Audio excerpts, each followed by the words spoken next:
ګرانو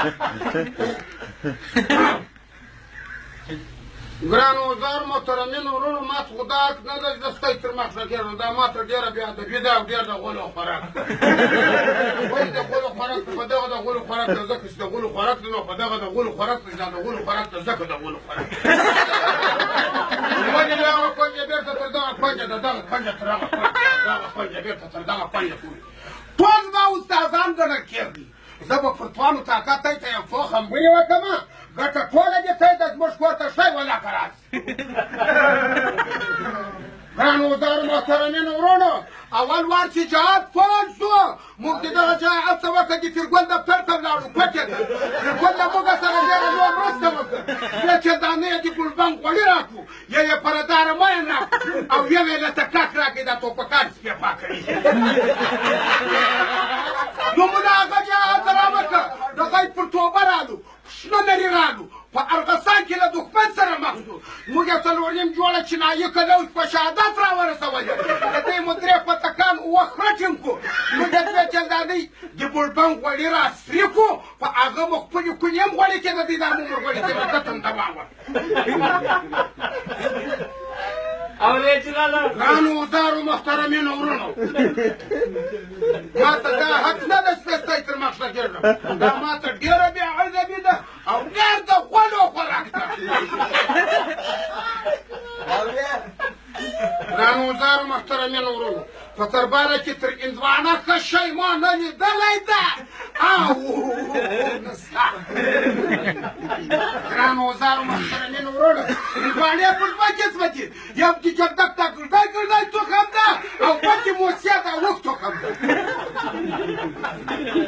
د جلدک دا ګردی ګردی وروڼو پر بېږي او د موسیا دا بیا پر خېږي ونې وجه او دلیل یې دا ده د جلدک دا چې پر بېږي د خوار مسکین دپاره مان هندوانه پاو هندوانه چاریاک هندوانه کې پیدا کېږي او د موسیا دا چې بیا پر خېږي هغه په دغه پر خېږي ځکه چې پر خېږي نو په دغه پر خېږي زما پر خېږي نو یو یې مغز ډېر کول او بل په پټوکي کې نازکه ده په تاله کې سپکه خېږي ګرانو وزارو محترمینو وروڼو په درباره کې تر زړډکه لنډ پنډ خوندور مزهدار شغلهدار لذیذ برېتور بېخبر خوندور دغه ښه شی ما نه لیدلی ده نو ستا زړډکه ډېر ښه شی ده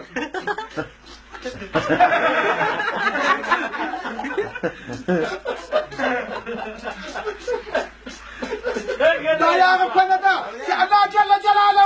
وعم نواله وعظم برهانه د دوی دپاره رالېږلې ده دوی څوک چې دی هغه کسان چې ابل تعلیمېږي ټولې فرې کې غرق او د دوی سره د طالبانو حکومت ډېره لویه مرسته وکړه دلته بیا ټیلرانو ته واچوله حتی چې په پاسما کې ولایت به هلته بیا ورته توپ ګرانو وزارو محترمینو وروڼو په درباره کې بانجان هر یو عیاد یې دا زما پر ډګ اخلي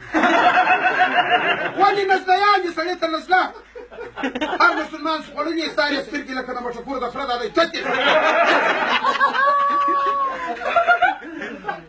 او سهار یې لکه د روپړانو ساعتونه چې غورځي ګرانو وزارو محترمینو وروڼو یو کوچه ته ما لمونځ یو مالدار ته ما لمونځ ما ولمونځ ته ولمونځ ما چا په دا خو وایي د وایي ای زه نه لمونځ بولم نیک لمونځ بولم زه د سرې د غره یرخ بولم ته به په ما ګرانو وزارو محترمینو وروڼو په درباره کې انچارم پر دوه قسمه دي یو کندارۍ تروې اوبه دي بل پاکستانۍ افغانه خټه اچار کندارۍ تروې اوبه وروڼو په در نه وي ځکه نه وي په دغه یې نه وي ځکه چې نه وي نه په دغه نه وي ثانیې وي ځکه یې نه وي ولې سړي ته برېک ور اچي د ښکار سړی داسې کلوب په ځي او بل پاکستانۍ افغانه خټه اچار ده وروڼو د هغه خوراک په څراغ کې به کړو د څراغ به سړی مړ کوي بیا دې خوري اول دې نه خوري یعنې په وخت د جوړېدو کې یو ټپ ته پنه نه ده ورګرځولی نور اړخ سره کوي ګرانو وزارو محترمینو وروڼو په درباره کې تر انارو مزهدار خواړه شغلهدار خواړه نشته ازمیا ډېره د هر مسلمان چې خوړلي سهار یې کوینده لکه د وینو کوټه چې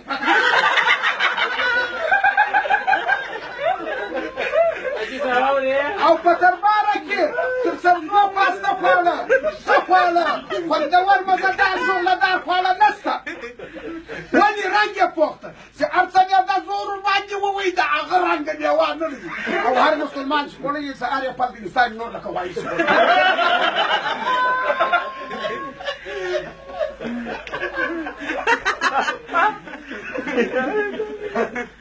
رانوزارو محترمینو ورونو اوس به زه اول وار تی ته توپ ولګوم بیا به د هغه بعد زه تی ته 500 ګروپ ولګوم بیا به د هغه بعد زه تی ته د غلو د قرارګاه ضعیفه ګروپ ولګوم د هغه بعد به زه تی ته د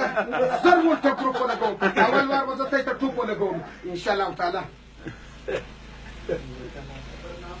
بیا سبا د خیر بلا وینو بلا بس صحیح ده اوس به زه تی ته 500 ولټه ګروپ ولګوم ما بغلته ناست دی والا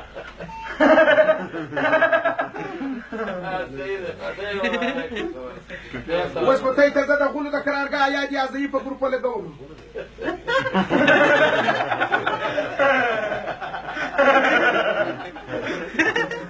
اوس به زه تا زر ولټه ګروپ ولګوم